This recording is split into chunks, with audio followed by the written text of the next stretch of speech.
साथियों, अक्सर कहा जाता है कि समझदार व्यक्ति वही है जो बोलने से ज्यादा सुनने में विश्वास रखता है। मौन रहना एक कला है और यकीन मानिए, यह जितना आसान सुनने और पढ़ने में लगता है उतना ही ज्यादा कठिन काम है जो हर कोई नहीं कर पाता। चुप रहने के कई नुकसान हैं, लेकिन सही जगह चुप रहने के कुछ ऐसे फायदे भी हैं जिन्हें जानना उन लोगों के लिए तो बहुत आवश्यक है जो अक्सर हर जगह बोलने या जवाब देने की आदत रखते हैं। चाणक्य नीति में जीवन को सफल और सुखी बनाने के लिए कई बातों का जिक्र किया गया है।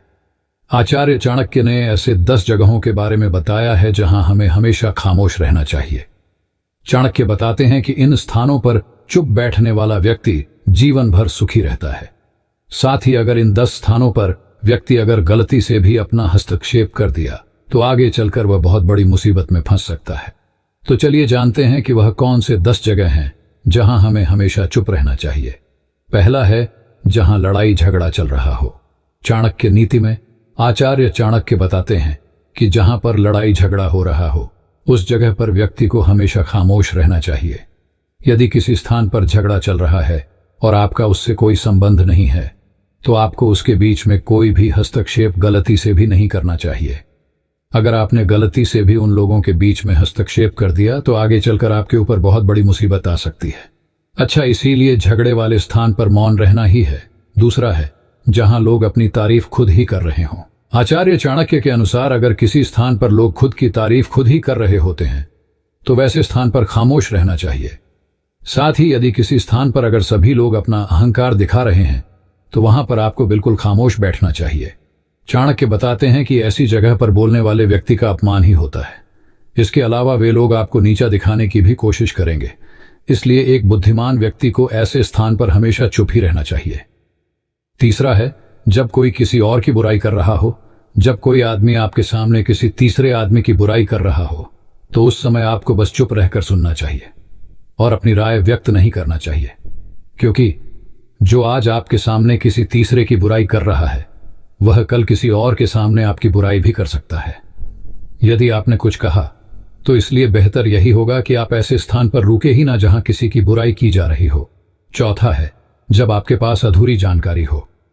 अधूरी जानकारी बहुत ही खतरनाक होता है। यदि आपको किसी घटना या किसी विषय पर अधूरी जानकारी है तो तब आपके लिए चुप रहना ही उत्तम है, क्योंकि अधूरा ज्ञान बड़ा ही घातक होता है। यह आपको हंसी का पात्र भी बना सकता है या किसी मुसीबत में भी डाल सकता है, या फिर आपके दिए गए अधूरे ज्ञान से दूसरे को हानि भी हो सकता है। इसलिए आपको किसी दूसरे को सलाह या ज्ञान तभी देना चाहिए जब आपको उस चीज के बारे में पूरी जानकारी हो। पांचवा है जब सामने वाला व्यक्ति आपकी भावना न समझ रहा हो तो आपको यह ज्ञान हो जाए कि सामने वाला व्यक्ति ना तो आपकी भावना का सम्मान कर रहा है और ना ही वह आपकी बात को समझ पा रहा है। तो ऐसी स्थिति में आपको स्वयं शांत और चुप हो जाना चाहिए, क्योंकि ऐसे लोगों को आपकी भावना या दुख से कोई मतलब नहीं होता है। ऐसे लोगों को अपना राज्य बताकर आपको पछताना ही पड़ेगा। हिंदी में एक कहावत है कि भैंस के सामने बीन नहीं जानी चाहिए। इस समय आपको इस कहावत पर गौर करना चाहिए ताकि ना तो आपकी एनर्जी वेस्ट हो और ना ही आपको बेवकूफ समझा जाए। छठा है जब कोई इंसान अपना दुख व्यक्त कर रहा हो।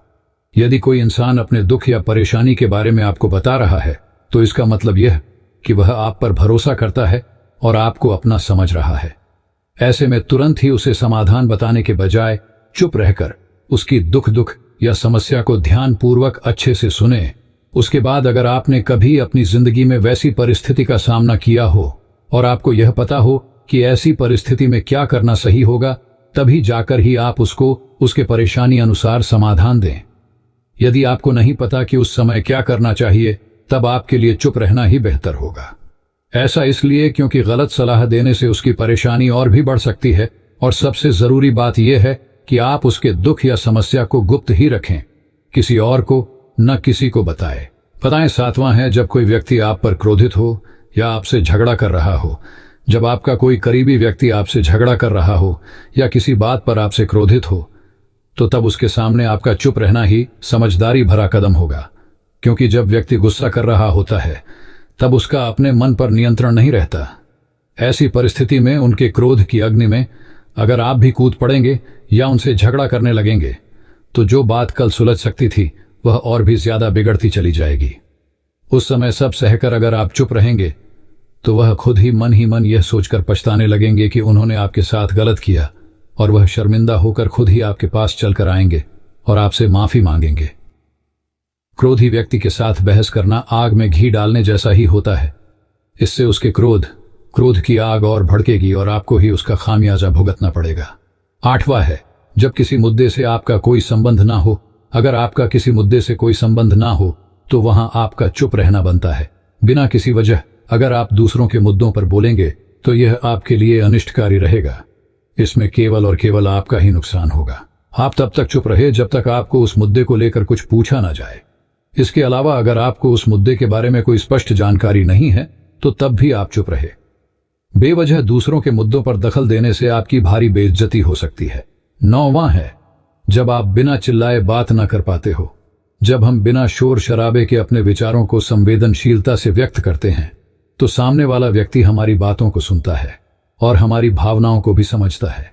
लेकिन ऊंची आवाज में बात करना सामने वाले के मन में गलत असर डालता है। चिल्लाकर बात करने से सामने वाले को हमारी बातें अप्रासंगिक लगने लगती हैं और उसे लगता है कि हम अपनी बातों को जबरदस्ती मनवाने की कोशिश कर रहे हैं। यही अनचाहे नतीजों का कारण बनता है। इसीलिए हमें कभी चिल्लाकर या ऊंची आवाज में बात नहीं करनी चाहिए। अगर आप बिना चिल्लाए कोई बात नहीं कह सकते तो वहां चुप रहने में ही आपकी भलाई है। किसी पर चिल्लाने से आपके व्यवहार के बारे में पता चलता है और लोग आपसे दूर भागने लगते हैं।